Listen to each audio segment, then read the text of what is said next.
Welcome to Sacrilegious Discourse. For this is what the Sovereign Lord says. Why do you need prophets to tell people who you are and what you want? If you can justify everything that the God of the Bible has done, then you can justify any of your behavior. A lot of this mentality is trickling into what is now mainstream right-wing Christianity. I am capable of empathy greater than this God of the Bible. This is a Bible that they tell kids. This is the good Lord. This is the good book.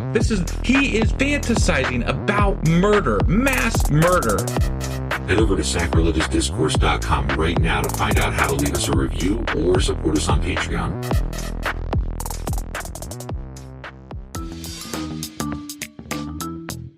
Hey there, sinners and saints. It's your favorite Bible-bashing duo from Sacrilegious Discourse, and we need your help. That's right, folks. We're raising funds for some heavenly equipment and a studio that doesn't sound like it's in the depths of hell. Our current setup, let's just say it's more apocalypse than audiophile. So if you want to hear us dissect the Bible without the background noise of demonic squirrels, chip in a few bucks. We're aiming for $5,000 to upgrade our audio and build a studio worthy of blasphemous banter. Donate today and help us spread the good word of atheism. You can find a link right on our homepage, sacrilegiousdiscourse.com. Every dollar counts. Even if it's from your collection plate.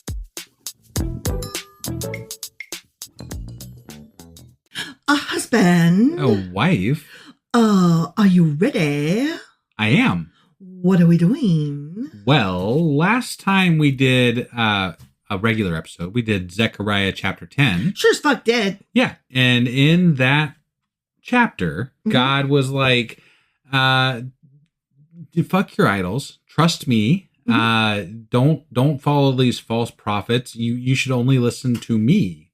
And then, obviously. Yeah. And he's like, I'm going to bring everyone home from exile. And he skipped over the bit where he was the one that put them in exile. Right. That was about it, really. There wasn't a whole lot to the last chapter. Right. That was the gist of it. He's like, I'm God, hear me roar. Right. Yeah. Don't listen to those stone and wood things over there or the false prophet people and listen to me. And I didn't fuck you. What are you talking about? I don't know. But I saved you. Everything's been great. What are you talking about? Yeah. Right. So that was Zechariah Chapter 10. Sure as fuck was. Which means that today we're getting into Zechariah Chapter 11. All right. Let's do this. Oh, Zach.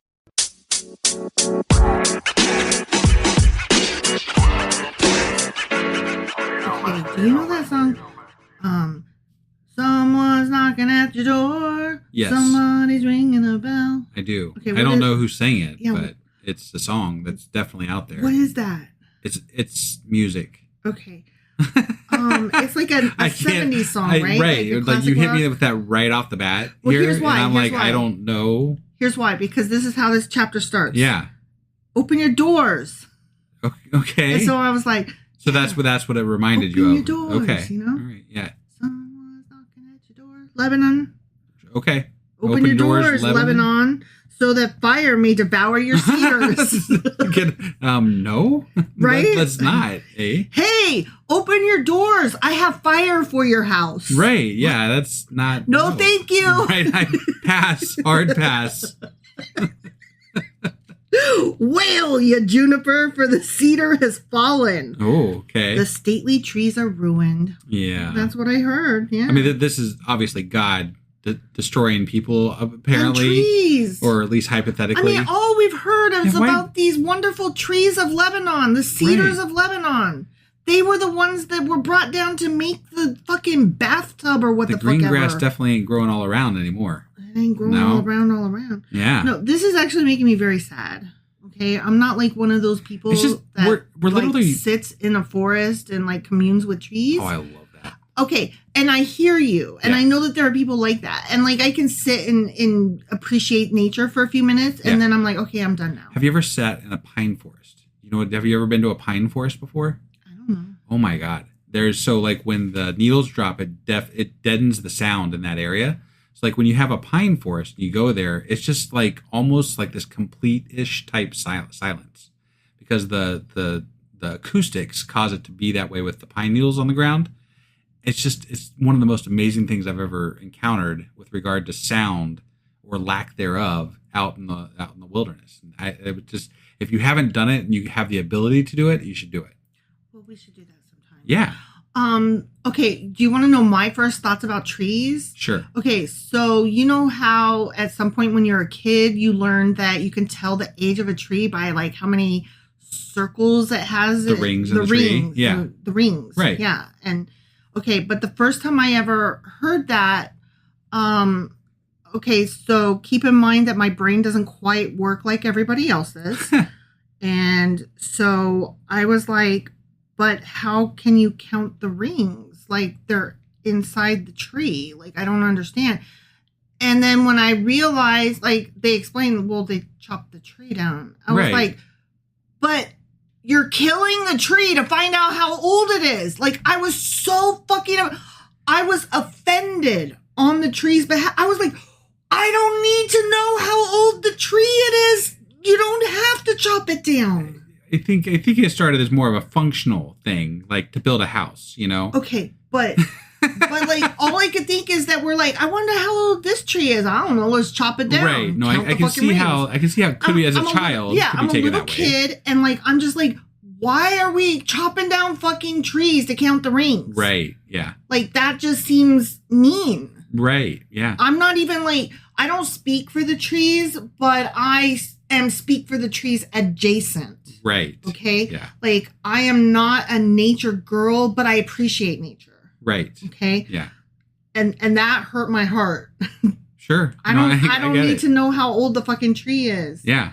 Guess what? I can see how many rings it has by like kind of how wide it is. Wide around the diameter. But not of it. necessarily because like, I mean, there's things, right? Like the wideness of the rings determines how much water was that year. So like there's different things that contribute to how wide that tree is. I hear what you're saying. Yeah. I just don't need to know is all. It's none of my business, honestly.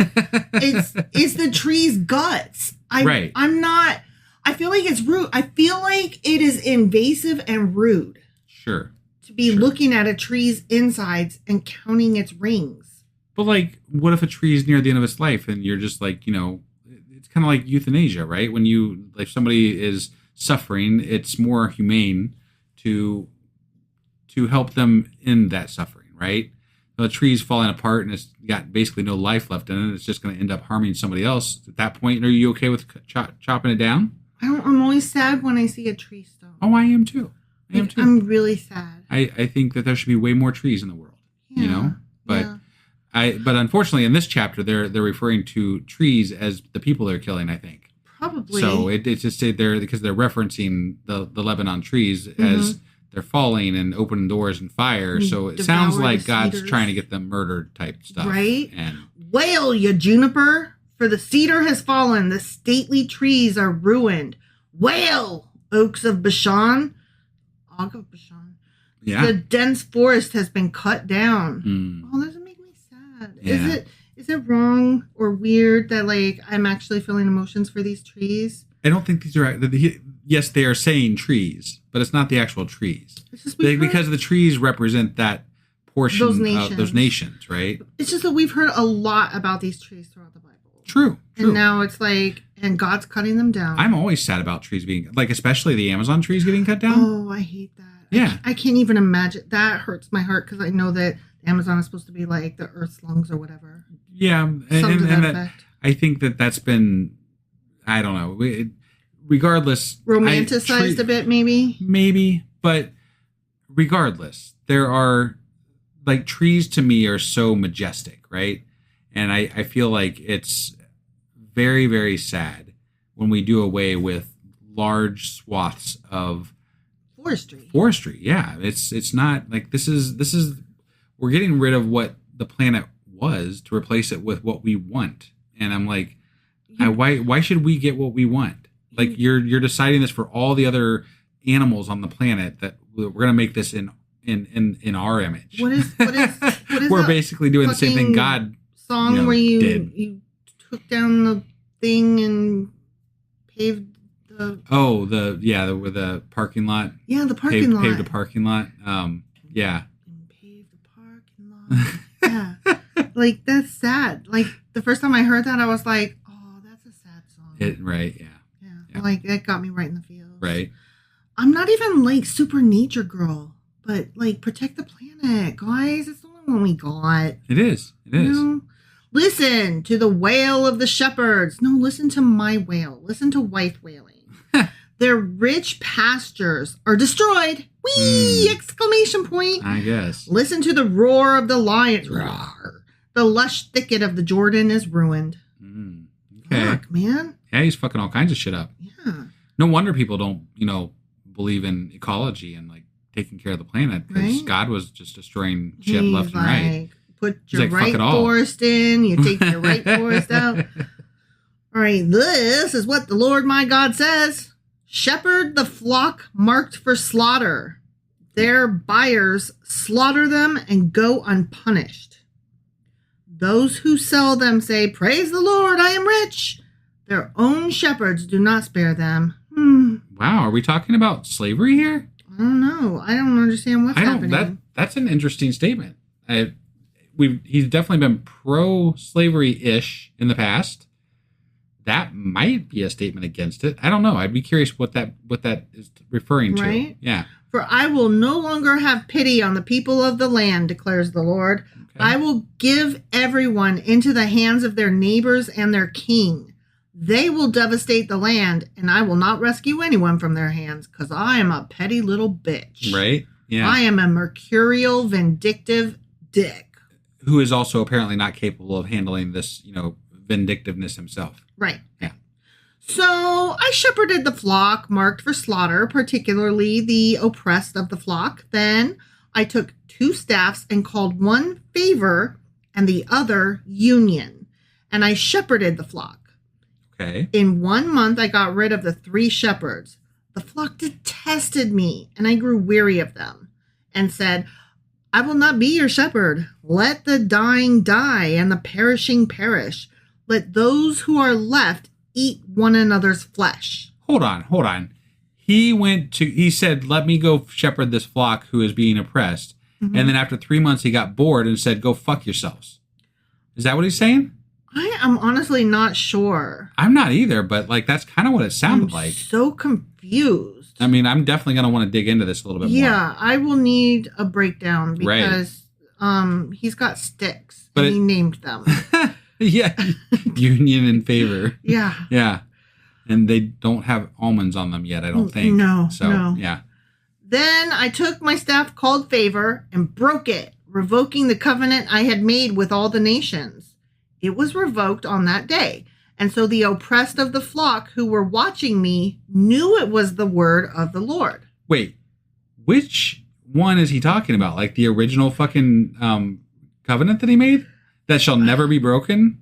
That is never right? going to be broken? I wonder. I wonder too. Because I'm like, very which confused. Covenant? I don't understand. Yeah. Okay. What- all right. what is Whatever, happening here? man. Whatever. I told them, if you think it best, give me my pay. But if not, keep it. So they paid me 30 pieces of silver. Who the fuck are we talking about? Zechariah. He's Okay. putting on this show with his sticks. He's doing a show. Okay. And he's like, look, these are my little sock puppets. And this one's called Union and this one's called Faith or whatever. And see, I'm shepherding the people, but then I'm not. And so he's like using them as little fucking sock puppets, I think. And then, I'm a little confused. and he's like, there, I told you, I gave you a show, now pay me. And they're like, whatever, here's 30 pieces of silver. So this is like a profit play or something? Yeah. Yeah. And the Lord said to me, throw it to the potter. You know, the Harry What? Potter. Okay. All right. That's funny. Throw it to the pot. Okay. Throw All it right. to the potter. All right. The handsome price at which they valued me. So I took the 30 pieces of silver and threw them to the potter at the house of the Lord. Then I broke my second staff called Union, breaking the family bond between Judah and Israel. Okay. So So we're see, we're breaking covenants and staffs all over the place here. Yeah, and these sticks are like representative. They're symbolic. I get that. Yeah. Okay. Then the Lord said to me, take again the equipment of a foolish shepherd, for I am going to raise up a shepherd over the land who will not care for the lost, or seek the young, or heal the injured, or feed the healthy. but will eat the meat of the choice sheep, Okay. tearing off their hooves. You know, as you do. Okay. Right? Woe to the worthless shepherd who deserts the flock. May the sword strike his arm and his right eye. Okay. Just so you know. This is a very confusing chapter. I'm not following this at all. Yeah, I'm not either. May the sword strike his arm and his right eye. May his arm be completely withered. His right eye totally blinded. The end. Okay. I don't really know what to even say at the end of this. No, but the trees died, and I was just imagining like that. Mo, Larry, and Curly. And Larry, Curly, and Mo. Them guys. Yeah. And like the Three Stooges. That's the ones. Yeah. And like one of them is like poking the other in the eye, and the other one's like blocking it and going like that's what I was imagining when he said poke him in the eye. Yeah. That was a weird chapter. Yeah. I saw in the notes that it was a play, but it's been a few days, and so I don't know what the play means. So. Okay. Yeah, we will definitely cover this in a Q&A because I'm like, your trees are on fire? What? They go really kind of haywire with these like metaphor, like the symbolism in them. They go just like way too far sometimes, in my opinion. I'm like, just say your say. You know? Right, yeah. We don't have to make this complicated. I don't need pictures. I don't need a whiteboard. Just tell me. Right, right. Make coffee in the morning, but not before bed. Don't drink coffee after, say, 4:00 in the evening, or you'll be up all night. Right. I don't need you to then go put on a passion play about it. Sure. I feel like there'd be a lot more understanding of the Bible if it was just written in like words. Yeah, that people understood. Yeah. And that were very straightforward and made sense. Yeah. Like I'm gonna kill the people in Lebanon. Yeah. That would be a lot simpler than talking about the fucking trees. Yeah. You know, I mean, I'm just saying, like that. Yes, I can get there. I can make that walk. I can understand what you're saying, I guess, sort of, but maybe like, because they've been talking about the specialness of the trees, like they knew that would like hit us in our hearts. Sure, but maybe it's not that special that he's killing people. That's my theory. Right. No, I'm just, look, I'm really trying over here because I don't get it at all. I don't either. So anyway, I don't think we really have much else to say about this chapter other than it's weird and we need to go back into more depth on it. So it's weird and I need more help. And I do need to say one thing. I completely forgot to do the weekly replay last week. So like chapters 4 through 8. I will be getting that out on Sunday, and I apologize for any of the weekly listeners. As well you should. I am. I think it's 5 through 8, my love. Oh, 5 through 8. You're right. Yeah. So 5 through 8 I'll have out on Sunday. And I'll get back on track with that every 4 episodes, thing where we're going to be doing. Yeah. So I apologize for missing that. I've just been really busy and distracted and there's a lot of things going on in our lives. So I apologize and I'll get that out. Yeah. That being said, that's all we got for today. Thank you all for joining us, and we will see you next time. And don't burn trees. Yeah, generally speaking. Right, yeah. I mean, can't fight. We were always taught when I was in Scouts to get the dead limbs for campfires. That's what we collect. We didn't chop anything down in greenwood is not burnable anyway. You got to let it cure. I understand that there's like such a thing as like controlled burns and stuff like that. Sure. But you are not the one to do that. Right. I know you, okay? No, you person standing there listening to this, you don't do a controlled burn. Right. Much like one of the ascribed ways to destroy an American flag is to burn it. But there is a specific way, and you generally are not the person that knows how to do that. Yeah. So it's not. You shouldn't just go burn people's flags if that need to be burned. Don't burn things. Generally don't burn things. Fuck you're doing. Don't even burn a pot roast. Okay, just stop. Just stop. Stop with all the fire. Okay. Right. Yeah. Good plan. Okay. All right. Bye, everybody. Bye.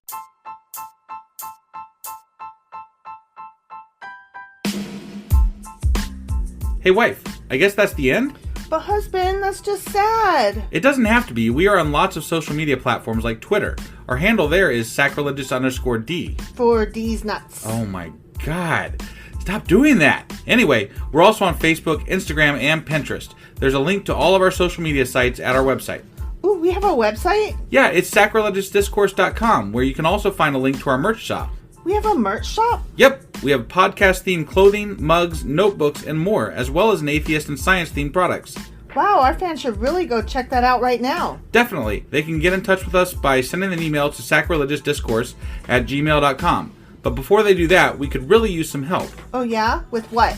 Well, it's not free running the podcast, and we need some financial support in order to get better equipment, which will free up time so we can concentrate on our podcast and our fans. Okay, so what should they do? Head over to patreon.com/sacrilegious discourse and sign up as a contributor on our podcast. Supporters there receive additional bi-weekly episodes that we record just for our Patreon members for as little as $2 a month. Also, we'd really appreciate it if you would like and subscribe on whatever platform you're using. And Apple Podcast reviews help us out tremendously. Like and subscribe, leave an Apple review, join us on Twitter, support us on Patreon. That's a lot of instructions. Don't forget to say thanks. Thanks. Okay, bye.